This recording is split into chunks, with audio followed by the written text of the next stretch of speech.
Welcome to Bibleography, Exodus chapter 10, verses 1 through 29. Music by Keys of Moon, generously donated by freestockmusic.com. Read by Kelly McClinton.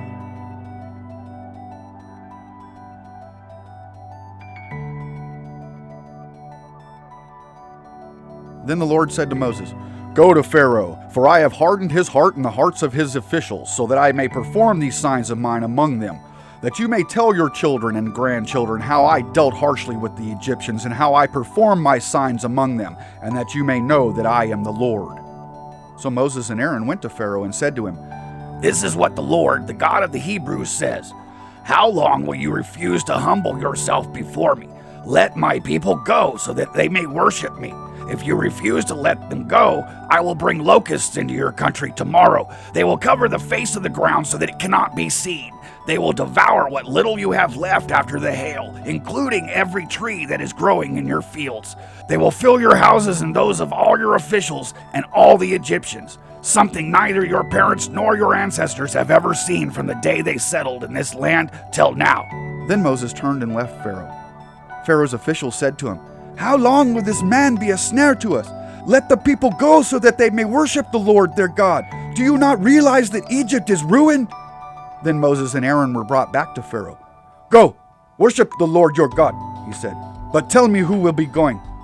Moses answered, "We will go with our young and our old, with our sons and our daughters, and with our flocks and herds, because we are to celebrate a festival to the Lord." Pharaoh said, "The Lord be with you. If I let you go, along with your women and children, clearly you are bent on evil. No, have only the men go and worship the Lord, since that's what you have been asking for."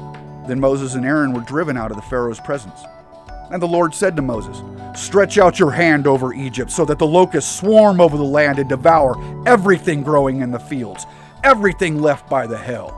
So Moses stretched out his staff over Egypt, and the Lord made an east wind blow across the land all that day and all that night.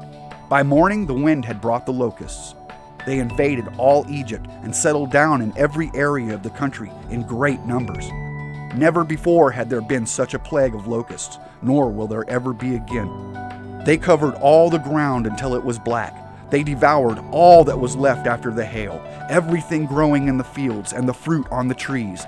Nothing green remained on tree or plant in all the land of Egypt.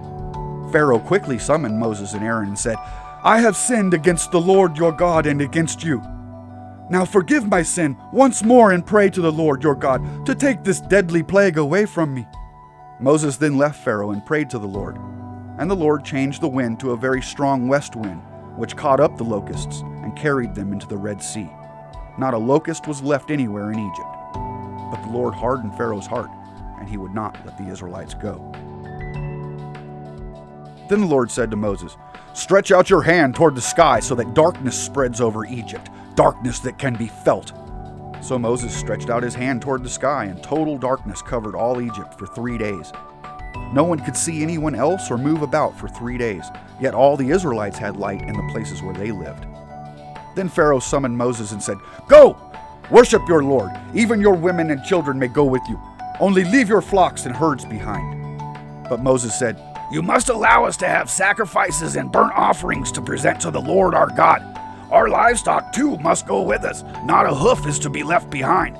We have to use some of them in worshiping the Lord our God, and until we get there, we will not know what we are to use to worship the Lord." But the Lord hardened Pharaoh's heart, and he was not willing to let them go. Pharaoh said to Moses, "Get out of my sight! Make sure you do not appear before me again. The day you see my face, you will die." "Just as you say," Moses replied. "I will never appear before you again."